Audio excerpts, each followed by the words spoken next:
Muy buenas tardes a todos, bienvenidos. Estamos una vez más con Rubén Sagui.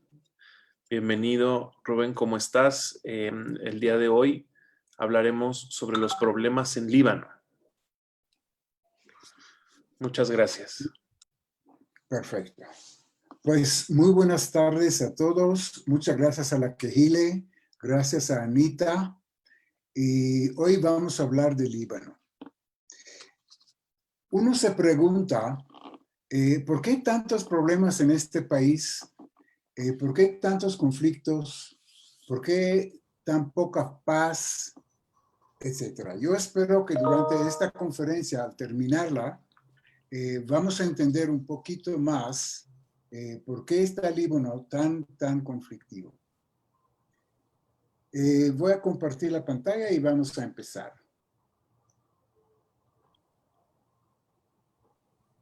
Bueno. Pues Líbano era parte del imperio. Vamos a empezar con una historia y después vamos a analizar un poco más de problemas. Líbano era parte del imperio romano y hasta hoy en día hay ciudades preciosas como Baalbek, Tiro y Biblos, donde existen los templos romanos y santuarios fenicios, los más antiguos y más conservados del mundo. Aquí vemos un templo de los romanos en Baalbek. Aquí podemos ver otro templo romano que está en una situación muy buena y muy bonita. Aquí vemos la parte que era Fenicia hace muchos años. El territorio fenicio es donde está hoy día Líbano. Líbano, heredero de Fenicia, fue ocupado por el Imperio Otomano durante 300 años, desde 1516 hasta 1918, y después de la guerra fue constituido bajo del mandato francés y hasta el 1943 obtuvo su independencia. Ahora, para entender los problemas del Líbano, tenemos que acordarnos dos cosas importantes. Primero, que este país es uno de los países virtuales que nosotros mencionamos en otra plática cuando hablamos del Medio Oriente. No es un país homogéneo, es un país que tiene 18 diferentes grupos. Es un país que fue creado después de la Primera Guerra Mundial por los colonialistas europeos que dividieron el Medio Oriente según sus intereses, sin considerar la situación socioeconómica del país. Quiere decir, aglomeraron muchos grupos diferentes etnias, diferentes religiones, diferentes sectas, ¿sí? Y separaron grupos homogéneos. Ya hablamos de eso, entonces no voy a entrar con muchos detalles. Entonces, por esta razón, desde el principio era un país conflictivo, problemático. Y la segunda razón es la cultura tribal. Ya hablamos también de este tema. La cultura tribal es una cultura milenaria que existió en esta región mucho antes que existían países, inclusive mucho antes que se establecieron las religiones, antes de la religión musulmana, mucho antes. Entonces, los tribus y los grupos que viven en esta zona son más leales a la tradición y a las leyes tribales que al gobierno. Y prácticamente ven al gobierno no legítimo y es como una segunda segunda lealtad. La primera siempre es hacia el tribu.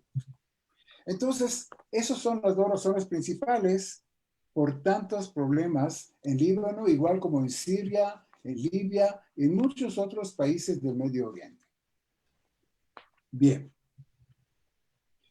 Por ser tan heterogéneo, con muchos grupos, el sistema democrático es un sistema complejo que no funciona. En Líbano adoptaron un sistema democrático para que representa a los diferentes grupos del país. Aquí ven ustedes en el mapa los diferentes grupos, los chiitas, los sunitas, los alawís, los drusos, etcétera, etcétera, etcétera. Entonces, según la Constitución de Líbano, el presidente es siempre cristiano maronita, que eran la mayoría cuando se creó este país. El primer ministro es siempre un musulmán sunita, ¿sí? Y el vocero del parlamento es un musulmán chiita. No entramos más en la parte política porque es bien complicada. Pero sí es un país con una división profunda y rivalidad entre los diferentes grupos.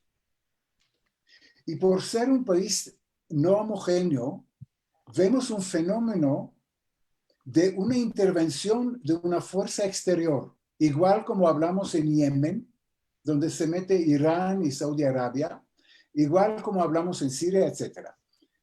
En Líbano está metiéndose Irán, por razones que vamos a contar después, está interviniendo en sus asuntos internos. ¿Y por qué lo puede hacer? Porque el país está dividido y porque el país no es homogéneo. Entonces vemos la presencia de Irán muy poderosa, que con el objetivo de acercarse a un enemigo que es Israel. Entonces, a través de proxy que él creó en este país, él logró acercarse a Israel y tener una frontera con Israel. Ustedes saben que Irán está muy lejos de Israel y si tiene intereses bélicos contra Israel, tiene que pasar por Jordania primero, por Irak primero, para llegar a Israel y atacarlo. Pero en cambio, si tiene en Líbano una frontera común con Israel, está muy fácil, muy cerca, ejecutar todos los ataques contra Israel. Es un punto importante que hay que acordar. Entonces, también hemos visto quién creó este grupo de Hezbollah después. El país es muy corrupto. Hay unas pocas familias que le llaman la mafia que están coludidos con el gobierno y prácticamente todos los negocios jugosos y una corrupción tremenda. Entonces, por la profunda corrupción, la falta de transparencia, el caos interno, el dominio de Irán a través de Hezbollah y la mafia de estas pocas familias que mencioné, ninguna organización internacional tiene interés de ayudar a este país, sobre todo después de la última explosión y el problema que tenían, pero durante todos los últimos años, ningún banco internacional o ningún país tiene interés en invertir y recuperar en este país, invertir dinero, por la situación de la corrupción tan profunda y porque saben que el dinero y el apoyo y la ayuda que van a mandar no están seguros que va a llegar a su lugar donde debería. Otro punto importante, que el país está en quiebra en los últimos años, económicamente un desastre, todavía antes de la explosión y el último problema. está muy endeudado, tiene una deuda de 170% del Producto Interno Bruto. Imagínense, todo lo que produce en un año, en 2 años, tendría que pagar su deuda antes de ganar algo. Y donde los bancos, es un punto importante, son parte de la corrupción. Los bancos están lavando dinero de los corruptos, enviándolo a paraísos fiscales en todo el mundo, y es parte del sistema corrupto del gobierno. También hay una desigualdad muy, muy grande. 1% de la población posee el 40% de la riqueza del país. Es otro factor. Bien. Por todo lo que hablamos, el aparato del gobierno en los últimos años no funciona. ¿Se acuerdan hace poco, hace un año o dos, no me acuerdo, hasta la recolección de basura, se acumuló la basura en las calles, como en Italia. La energía eléctrica, había cortes de electricidad durante muchas horas del día. En fin, el gobierno no cumple con las tareas básicas de un gobierno normal, porque está quebrado, porque está corrupto, porque todo no funciona. También sabemos que la población está muy harta de esta situación, y en los últimos años, o el último año prácticamente, salieron muchas veces a las calles manifestándose contra este gobierno corrupto y con el fin de cambiar el gobierno y de tener elecciones un poco más limpias, donde se representa el mismo pueblo. Otro factor importante es que por la política de Estados Unidos de retirarse de Medio Oriente y concentrarse dentro de su país, una tendencia que empezó hace unos años, eso tampoco ayuda al Líbano en este momento y permite que nuevos factores como Rusia, Turquía, China, empiezan a tomar parte en toda esta zona, parte política de intervención. Bien, vamos ahora a la historia moderna. Yo creo que con eso tenemos una idea de cómo estaba el país todavía antes del problema de la explosión, y vamos a la historia moderna.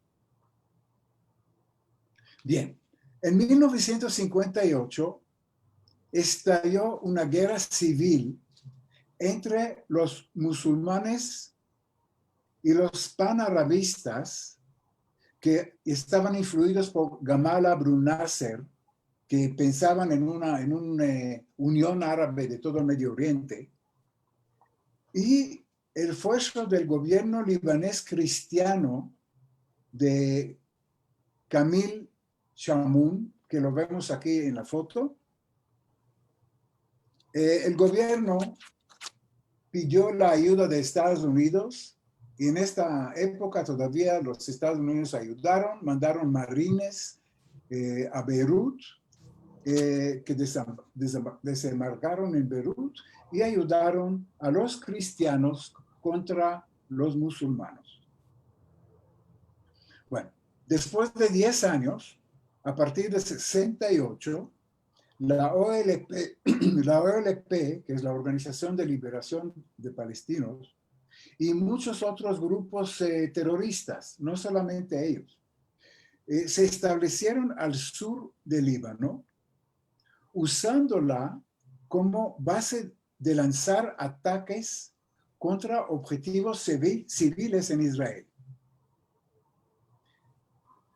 En septiembre de 1970 sucedió algo más, el Septiembre Negro, en donde 3,000 combatientes de la OLP fueron expulsados de Jordania, después de un intento de tratar de tener una guerra civil en Líbano también. Y el rey de Jordania, Hussein, les expulsó del país. ellos encontraron refugio en Líbano, al sur de Líbano, donde ya estaba establecido la OLP. Entonces fue un esfuerzo muy fuerte y muy importante para Yasser Arafat y la OLP que estuvo allá. También les cuento que hasta los años 60, Líbano era la Suiza de Medio Oriente. Era un país relativamente tranquilo, donde comunidades sunitas, musulmanes y cristianas vivieron juntos en una relativa paz. Aquí vemos una foto de una iglesia y al lado una mezquita. Era un país donde todo el Medio Oriente tenía un sistema bancario muy desarrollado. Todo el Medio Oriente, sobre todo los países del Golfo, invirtieron dinero allá. Las vacaciones, era un país con playa, es un país con playas preciosas del Mediterráneo. Llegaron de vacación, el turismo era un sector importante de la economía. En otras palabras, era un país tranquilo y próspero. Eso fue antes de los 60. Pero como dijimos que en el 58, con la guerra, que empezó la guerra civil, y en 68, cuando se estableció la OLP, todo eso se destruyó.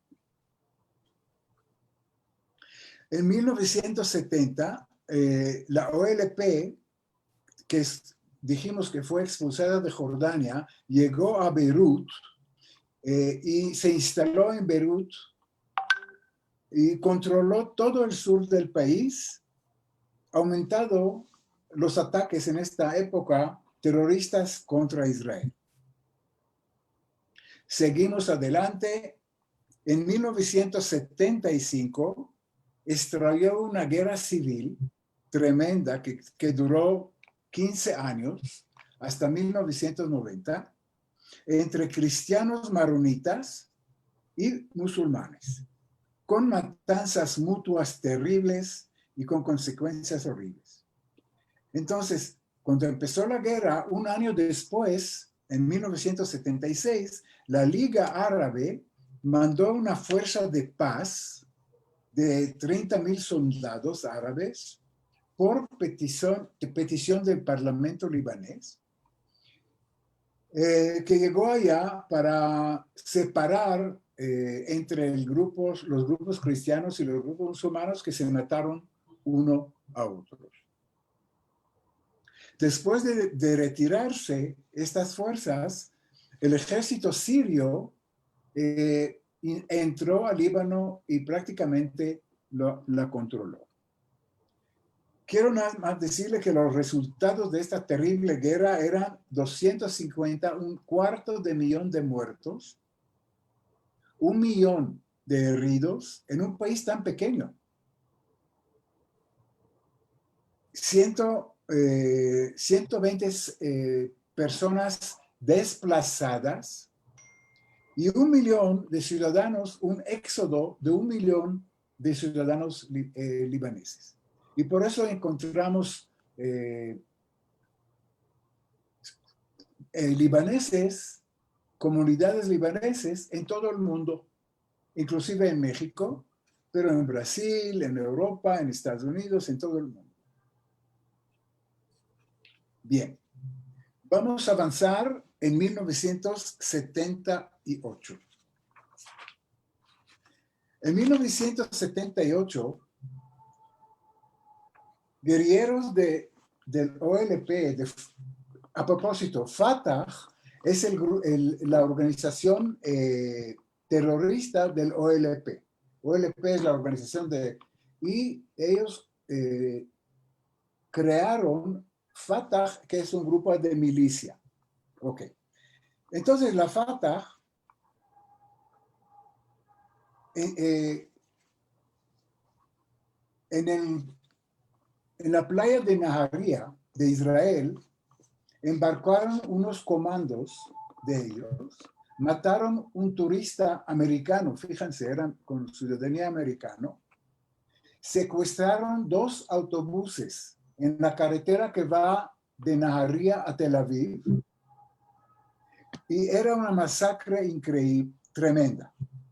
Mataron 38 judíos, personas, entre ellos 13 niños, y hirieron 71 civiles. No sé si se acuerdan de esta masacre.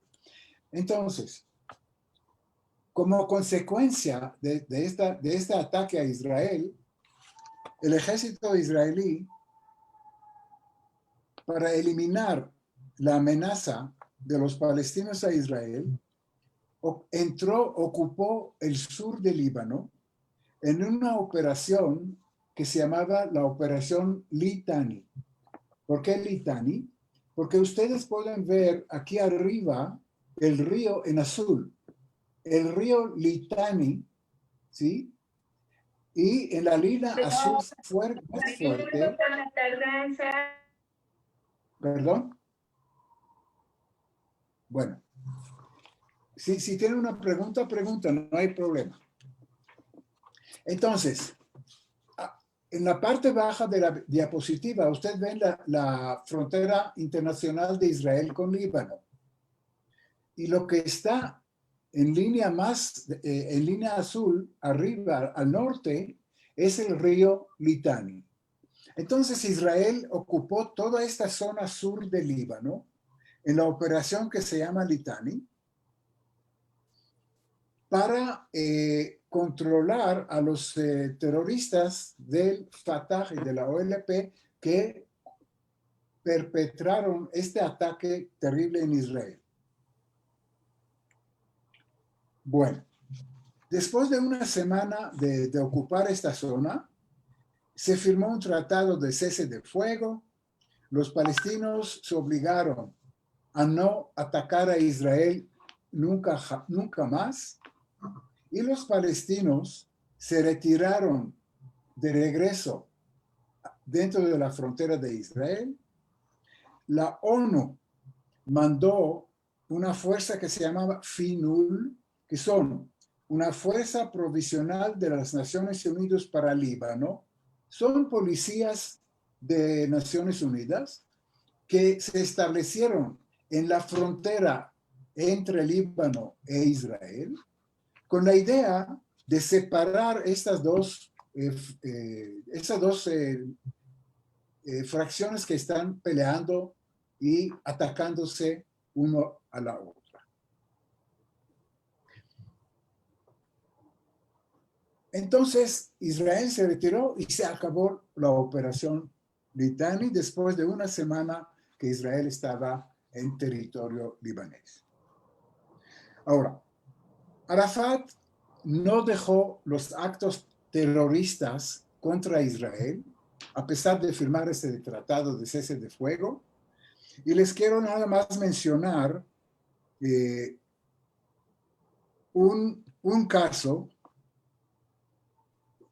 Y a propósito, los ataques de Arafat y del Fatah y de Hezbollah, de OLP, eran no solamente en la parte de Líbano, sino en todo el mundo. En el año 82, un grupo de Abu Nidal, que eran parte de OLP, trataron de asesinar el embajador israelí Shlomo Argov en Londres. Lo dispararon en la cabeza.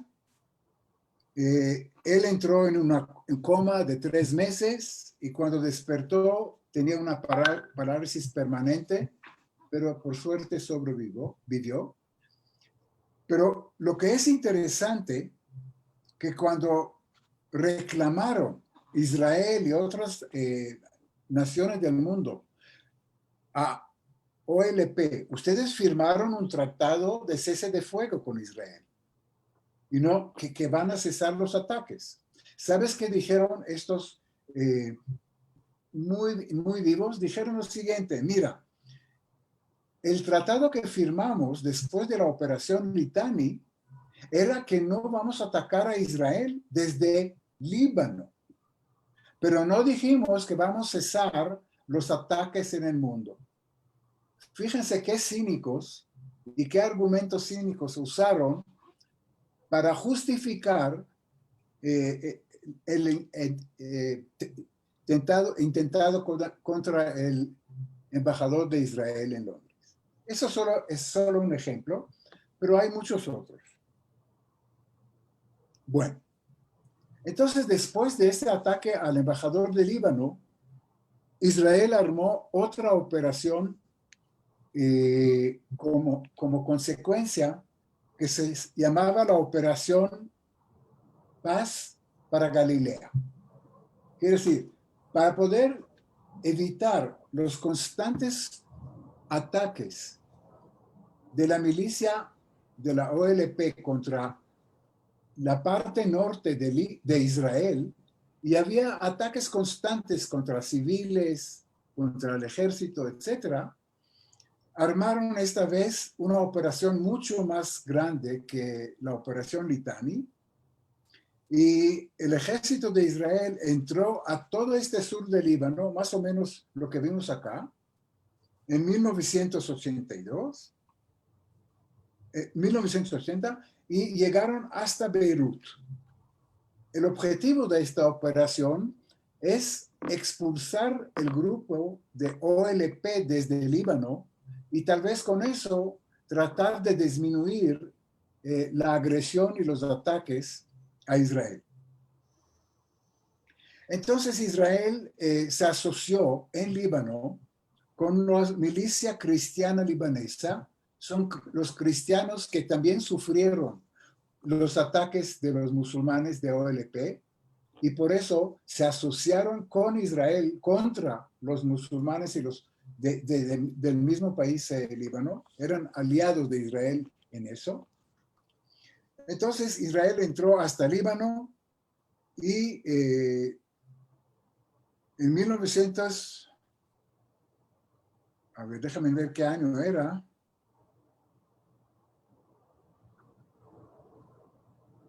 Sí, bueno, y lograron llegar hasta Beirut. Siria, que es un país musulmán, apoyó a los... No podemos decir que apoyó al Líbano, porque el Líbano está dividida. Apoyó a la parte musulmana del Líbano con bombardeos aéreos de Beirut, de la parte musulmana del Líbano. Fíjense qué complicado es. Ellos bombardearon la parte, cristiana de Beirut para ayudar a los musulmanos de Beirut. Y ahí había una famosa combate aéreo entre aviones sirios. Había 90 aviones sirios en el aire y se levantaron los aviones de la Fuerza Aérea Israelí, derribaron 90 aviones sin ninguna pérdida para la Fuerza Aérea Israelí. Era el famoso combate aéreo. Bien, después de 2 meses de enfrentamientos sangrientos, aceptó la OLP salir de Beirut y Arafat fue expulsado con sus 11,000 combatientes hacia Túnez. Entonces Israel aparentemente logró su objetivo de expulsar a la OLP desde Beirut y con la esperanza que con eso llegará la paz y la tranquilidad entre Israel y Beirut. Y Líbano. Bien. Israel se quedó en Beirut y apoyó a la milicia cristiana y a los cristianos de Beirut. Durante esta época, aquí vemos una foto de entrada de tanques a Beirut de Israel en la operación La Paz de la Galilea. Bueno, en esta época fue elegido como presidente Rashid Jimael, que era cristiano, que era aliado de Israel, pero y se fue elegido como presidente. Lamentablemente, el 14 de septiembre de 82, fue asesinado por los musulmanos, por los musulmanes libaneses con un coche bomba.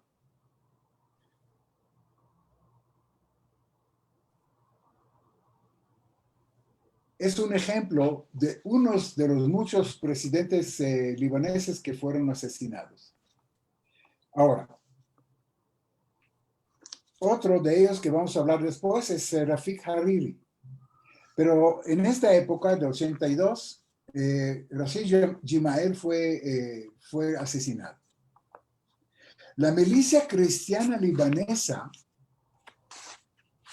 lamentablemente, buscó la venganza y entró a dos campos de refugiados musulmanos, que es Sabra y Shatila, y asesinó muchos combatientes musulmanes de milicia, pero también muchos civiles, hasta mujeres y niños.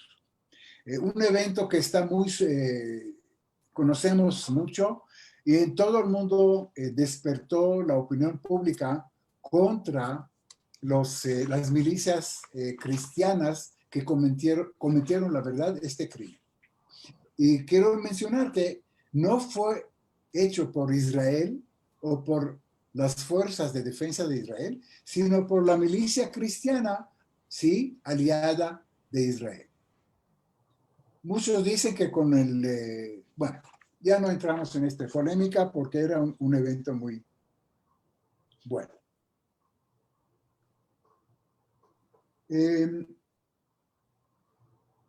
Esta guerra terminó en 2000. Israel se retiró de Líbano por presiones internacionales y por presiones internas también. La población de Israel, después de 8 años de estar allá y sufrir muchas bajas, el ejército de Israel sufrió muchos ataques y muchas bajas. Entonces el pueblo en Israel también estaba harto y presionó al gobierno de dejar esta guerra, de salir de esta guerra. Además, la presión internacional también. Entonces, Israel salió del Líbano en 2000 y las fuerzas de FINUL, que eran las fuerzas de Naciones Unidas, aumentaron el número de policías de la ONU para otra vez que guarda la frontera entre Israel y Líbano y evitar conflictos futuros. Lo que sabemos que no funcionó. Ahora, después, antes de la salida de Israel, se firmó, para la salida de Israel, se firmó un acuerdo de paz y el Consejo de Seguridad de la ONU aceptó la resolución 1559 que dice que una de las condiciones de la salida de Israel del Líbano es que el gobierno del Líbano tiene que desarmar todas las milicias armadas dentro del Líbano, sin excepción. Y el gobierno tiene que tomar control sobre toda la parte sur del Líbano, que estaba controlada por las milicias musulmanas. Entonces la idea era pacificar el país, ya desarmar todas las milicias armadas para que no haya conflictos armados en este mismo país entre cristianos, musulmanes, Israel. Y con eso, y por eso votaron en el Consejo de Seguridad por esta resolución 1559. Bueno, seguimos adelante porque el tiempo es corto. En 2005 se repitió el mismo episodio. Rafik Hariri, que era presidente de Líbano, fue asesinado por un grupo de Hezbollah junto con 21 personas. Y nada más le digo que Rafik Hariri estaba contra el apoderamiento del grupo de Hezbollah en Líbano y estaba contra el régimen sirio de Bashar el-Assad, que apoyó a la Hezbollah y que intentó controlar a Líbano. Entonces, por ser contra Hezbollah y contra Siria, los Hezbollah lo asesinaron. Entonces, vemos que el Tratado de Paz de 2000, de desarmar los grupos de milicia armada en Líbano, no funcionó, porque sí se desarmaron algunas milicias, pero la excepción era Hezbollah. Hezbollah nunca se desarmó. Bien. A propósito, 4 combatientes de Hezbollah, milicianos, están juzgados por la ONU por el asesinato de Rafik Hariri. Eso fue en 2000. Y hasta estos días se publicó la sentencia. Quiere decir, vean cómo funciona el sistema de justicia internacional. También muy, muy lento. Después de 15 años apenas, por presiones internacionales y todo, se dictó la sentencia contra estos asesinos. Bien. Vamos a seguir adelante. En 2006 hubo una incursión fronteriza de Hezbollah en territorio israelí. Mataron 8 soldados de las Fuerzas Armadas israelíes y capturaron 2 más. Y ahí se desató la guerra del Líbano, otra guerra, entre Hezbollah e Israel. Duró 1 mes. Aquí vemos en la diapositiva la zona de conflicto. ¿Ok? Y en este conflicto, Israel bombardeó en forma muy agresiva las bases de los Hezbollah y lugares donde están Hezbollah en todo el sur del Líbano. Hezbollah, por su lado, mandó muchísimos misiles, creo que eran 70 o 80 misiles, a ciudades norteñas de Israel. Llegaron hasta Haifa, con mucha destrucción, con algunos muertes de civiles israelíes. En fin, era una guerra sangrienta entre Hezbollah e Israel. Y otra vez, después de 1 mes, se declaró un cese de fuego por la ONU y esperaron que los soldados especiales van a mantener la paz. Se retiró, se cesó el fuego y la situación prácticamente siguió muy tensa.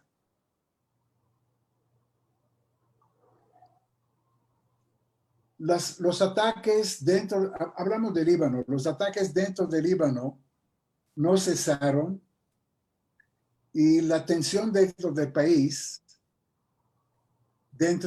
entre cristianos y sunitas, siguieron.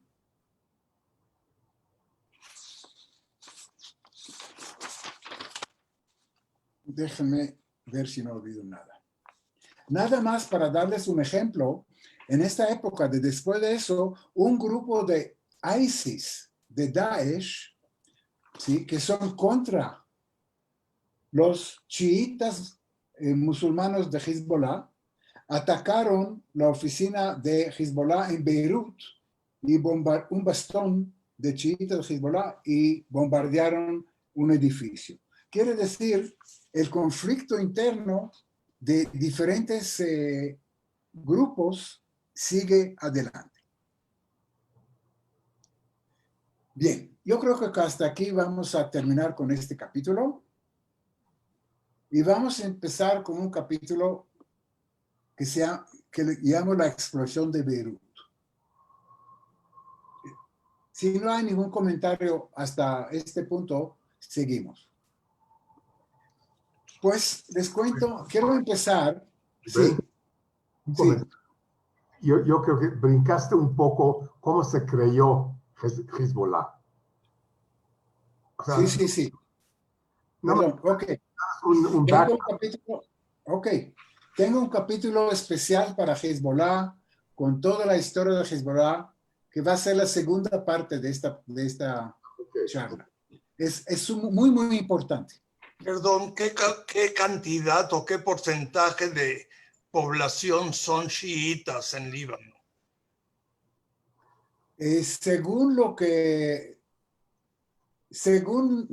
Bueno, es una excelente pregunta. 41% según datos oficiales. Pero se cree que son menos, en fin, hay mucha manipulación de estos datos, precisamente por razones políticas, porque quieren ser representados, quieren hacer un golpe de Estado, pero 41% ahora. Otros dicen, lo que pasa es también que había mucho más musulmanes mucho más cristianos que musulmanes en Líbano, en su creación. No. Por las guerras y por los conflictos, yo creo, bueno, por las guerras y los conflictos, muchos cristianos salieron en el éxodo. Entonces, hoy día dicen que hay menos cristianos que musulmanes. Pero la verdad es que todos esos datos, por razones obvios, no son muy confiables. Bueno. Un comentario Sí. aquí, un comentario.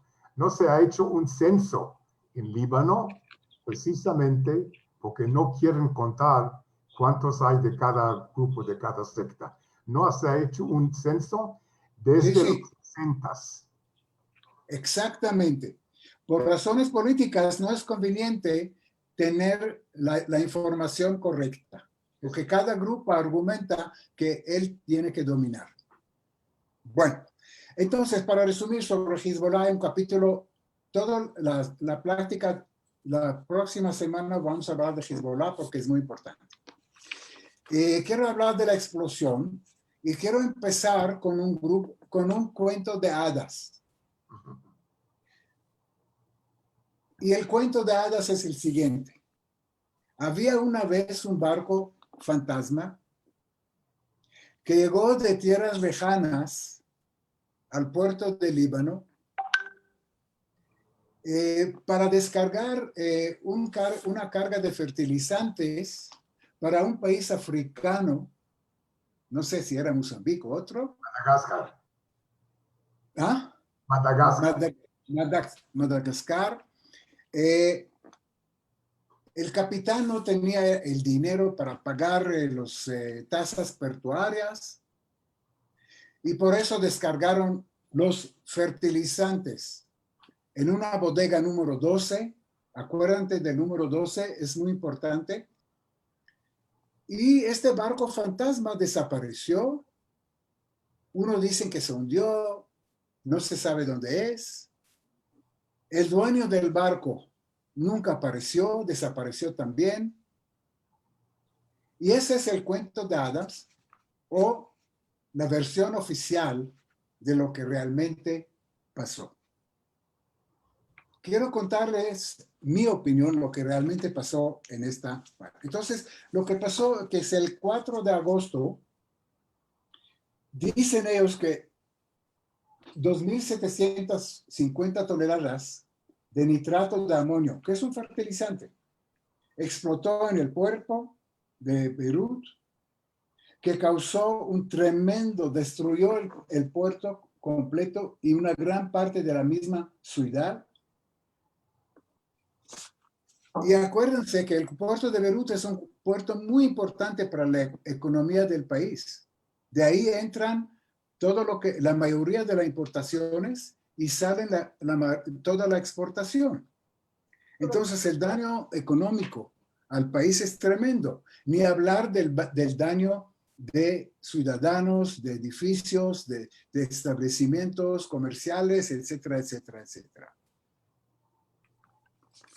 Bien. Aquí ustedes pueden ver una foto de la explosión. Entonces yo les cuento que había 4 explosiones no una.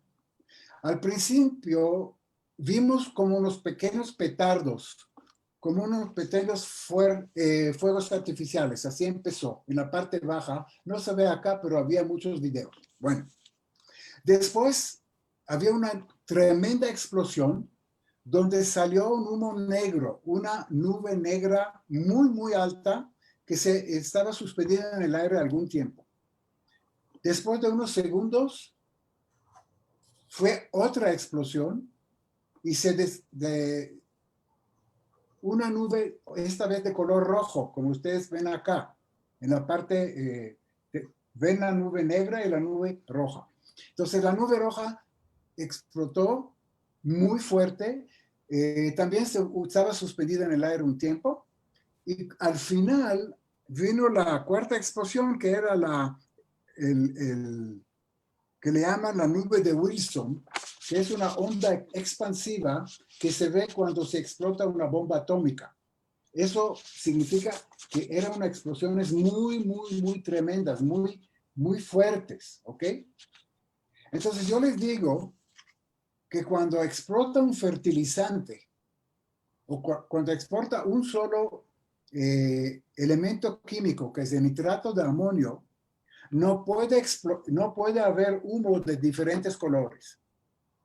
Entonces, es claro que en esta bodega había diferentes materiales y se explotaron diferentes materiales. Y como consecuencia, el color de los humos era diferente. Es algo obvio y claro. Bueno, número 2, que es muy importante. Cualquier persona, ese es el puerto de Líbano, cualquier persona que entiende cómo funciona un puerto, entiende que la historia oficial es un absurdo. Les cuento que la bodega número 12, donde estaba almacenado el nitrato de amonio, es la primera bodega, a ver si aquí está. Es la primera bodega,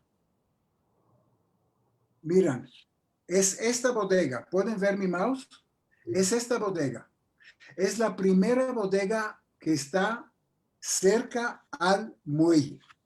¿Ok? Ok, voy a salir para que vean ustedes las fotos en grande. Bueno, entonces, es obvio que las bodegas más cerca al muelle se utilizan para mercancía, para carga que entra y sale del puerto frecuentemente. Y no se les manda a las bodegas atrás. En cambio, carga que quede en la bodega 6, 7 años, porque según la versión oficial, este nitrato de amonio estaba ahí durante los 6 años, ¿no? Últimos 6 años. Entonces, una carga que se queda 6 años en un puerto, se manda muy, muy atrás. Porque es absurdo que se carga, que se deje esta carga en la bodega, la primera que está cerca al muelle. Las bodegas cerca al muelle se usa para carga que se cambia frecuentemente. Es lógico. Ahora, ¿quién podría utilizar una bodega que está muy cerca al muelle? Una organización que quiere meter a esta bodega rápido y a la escondida materiales que no quieren que se sepa. Materiales que no estén expuestos a un ojo de un fotógrafo terrestre o de satélite. Un material que tiene que entrar rápido y salir rápido sin que mucha gente lo vea. Y por eso utilizaron la bodega 12. No es lógico que ahí había nitrato de amonio, fertilizante. Les cuento otra cosa que no muchos conocen. Bueno, es claro que él utilizó esta bodega, ¿verdad? Es Hezbollah que almacenó allá material bélico era combustible para misiles, municiones, etcétera, etcétera. Bueno, el puerto de Líbano tiene dos puertas. La principal, donde está la policía, la aduana, la oficial, es la puerta donde salen y entran todas las mercancías al puerto, como en cualquier puerto normal. Pero el puerto de Beirut tiene otra puerta, que se llama Fátima, creo, que está abriéndose solamente de 3 a 5 a.m. y lo usa solamente Hezbollah. Hezbollah tiene el derecho de usar esta puerta y de ahí está sacando material que recibe de Irán, ya vamos a hablar de esto, y está exportando metiendo a esta puerta a las bodegas del puerto material que él exporta. A propósito, ¿sabe qué exporta Hezbollah? Hezbollah, ¿cómo se financia este grupo? Droga. De eso vamos a hablar, como dijo Abel, pero una de las rubros de financiamiento importante de Hezbollah Droga. es la droga. Entonces, por esta puerta que se abre de 3 a 5 a.m., entran cargamentos de droga que utiliza Hezbollah para su financiamiento. Pero eso vamos a hablar después. Entonces, para entender lo que yo les expliqué ahora, quiero ir un paso atrás y dar los antecedentes. En los últimos años, el puerto de Beirut sustituyó el sistema logístico, el aeropuerto de Damasco, de donde llegó todo el abastecimiento de logística para el grupo Hezbollah desde Irán. Hace unos años, todo ha llegado al aeropuerto de Damasco, no a Beirut. Y en el aeropuerto de Damasco se construyeron bodegas muy grandes, toda una logística de almacenamiento muy importante a través de bodegas. Entonces, llegó por aviones de carga desde Irán a Siria, y por eso Irán tiene tanto interés de controlar a Siria y controlar al Líbano. Parte de esto, entonces eso se almacenó en las bodegas que estaban cerca del aeropuerto y de ahí vía terrestre llegó al Líbano. Tenemos las noticias que en los últimos años un país misterioso bombardeó toda esta infraestructura y la destruyó. Según información de fuentes internacionales, era Israel, pero Israel nunca aceptó su culpa. Entonces, Israel destruyó todo este sistema logístico de almacenamiento del aeropuerto de Damasco.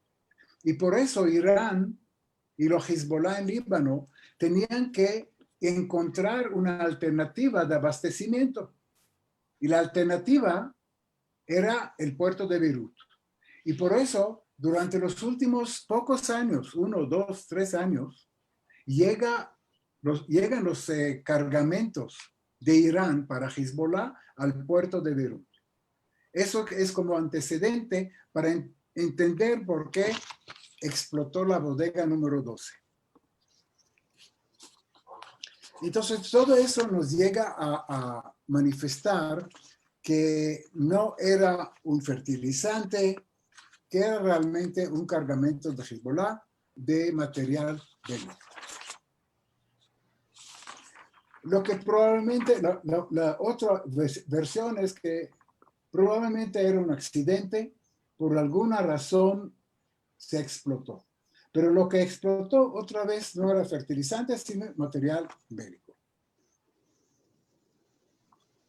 Otra cosa muy interesante, que apenas unos minutos después de la explosión, menos de una hora después de la explosión, Hezbollah salió con una declaración oficial de lo que ha sucedido. Y la declaración oficial, una explosión de nitrato de amonio. ¿Por qué lo hizo Hezbollah? Acuérdate que Hezbollah es muy fuerte en Líbano. Nadie lo puede contradecir. Entonces salieron con esta declaración minutos después de la explosión, que fue una explosión de fertilizantes. ¿Por qué? Para que ninguna otra fuente de Líbano, ni el gobierno, ni nadie contradice esta versión oficial. Y eso es interesante, porque Hezbollah, nadie supo nada que pasó unos minutos después de la operación. ¿Fuera de quién? Fuera de Hezbollah. Ellos sabían lo que había en la bodega 12. Bueno, está clarísimo. Les cuento que también poca gente en Líbano, ciudadanos libaneses, creen en esta versión oficial.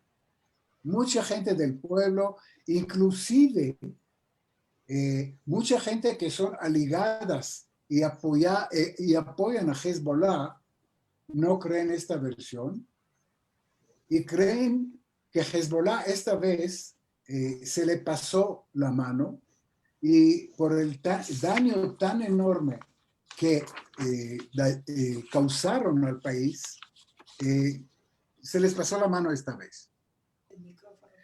Y mucha gente cree que este golpe tan duro a la economía, al país, también fue un golpe bastante duro a la organización de Hezbollah por este accidente, lo llamamos así. Bien.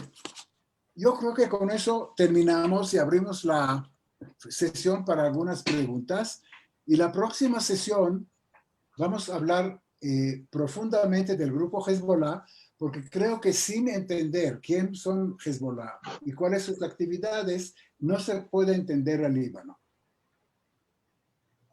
En su opinión, ¿piensa que este hecho debilite la situación y la fuerza de Hezbollah en Líbano y que se retiren o que los retiren? ¿Qué piensa de eso? Bueno, una excelente observación. Está claro que eso debilitó al grupo de Hezbollah, debilitó su imagen, debilitó su fuerza. Ahora, ¿hasta qué punto?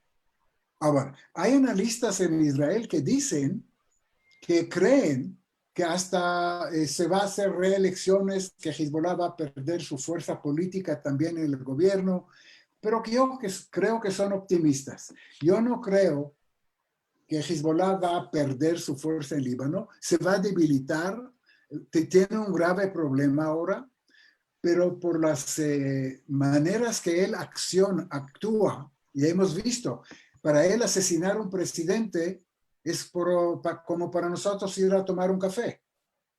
No tiene ningún problema. Entonces yo no creo que se acabó el capítulo de Hezbollah en Líbano, pero sí se debilitó, definitivamente sí. ¿Otra observación? Sí, Abel.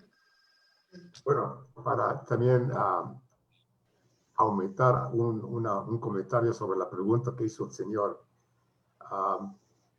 Seguramente debilitó un poco a Hezbollah, pero la cosa es, en Líbano, como tú mencionaste, hay tantas divisiones con otros grupos que Hezbollah está tanto más fuerte y tanto más metido en cada institución, en cada departamento, en cada oficina en Líbano, gobierno y no gobierno, que relativamente no va a afectar mucho la fuerza de Hezbollah vis-a-vis otros grupos.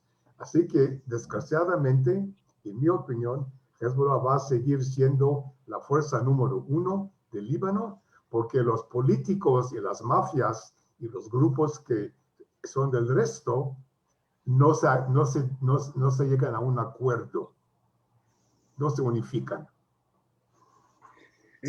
Sí, estoy de acuerdo 100%. No sé, alguien que escuchó nuestras pláticas sobre el Medio Oriente, la cultura tribal, y que muchos países en Medio Oriente son países virtuales. No son países, es una aglomeración de tribus, de etnias, de religiones, de sectas. Quiere decir, son países virtuales que no existen y que los europeos colonialistas pensaban que con el decorrer de los años, esos diferentes grupos van a formar un país nacionalista como el estilo europeo. Se va a sentar alrededor de una hoguera y cantar Kumbaya juntos. Y les conté que esto no sucedió, no sucede y no va a suceder, porque la rivalidad y los problemas siguen iguales como antes. Y la idea nacionalista, como fue en Europa, Alemania fue un feudalismo de muchos grupos antagonistas, pero se aglomeró en un país nacional. Entonces, y otros países, Italia, etcétera. Entonces, todos esos países en Europa lograron establecer países nacionales, con una bandera, con una constitución, con una ley, con una moneda, etcétera, etcétera. Eso no sucedió porque en Medio Oriente hay una sociedad tribal que es diferente a la sociedad occidental. Bueno, Líbano es un ejemplo clásico de este fracaso de los europeos de constituir en Medio Oriente países nacionales. ¿Cuándo fue hecho eso? En 1920, en la reunión de San Remo. ¿Cuántos años pasaron? 100 años, señores. Entonces, después de 100 años, ni Líbano, ni Siria, ni Libia, ni Túnez, todos esos países no son países nacionales como querían los colonialistas europeos establecer. Y Líbano es un ejemplo clásico, con 18 diferentes grupos que pelean entre ellos todavía hoy en día. Es muy cierto lo que dijiste, Abel. Otra observación.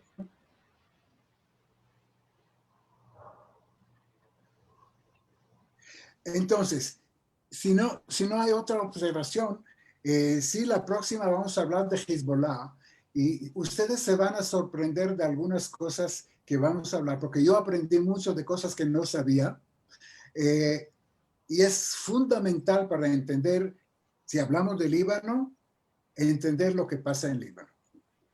Pero les digo nada más ahora en general que Hezbollah es un gobierno dentro de gobierno y es muy, muy fuerte en Líbano. Él tiene los hilos de muchas facetas de este gobierno, económicas, políticas, etcétera, y está manejando el país a su antojo. Ahora, ¿quién creó este grupo? Irán. Irán creó este grupo en 1982 en Líbano, pero eso para la próxima semana. Bueno, si no hay otras observaciones, les agradezco muchísimo a todos y nos vemos en la próxima semana. Gracias, Reuben. Gracias a todos. Muchas gracias. Gracias. Muy interesante. Gracias, Reuben. Gracias. Muchas gracias. Muchas gracias.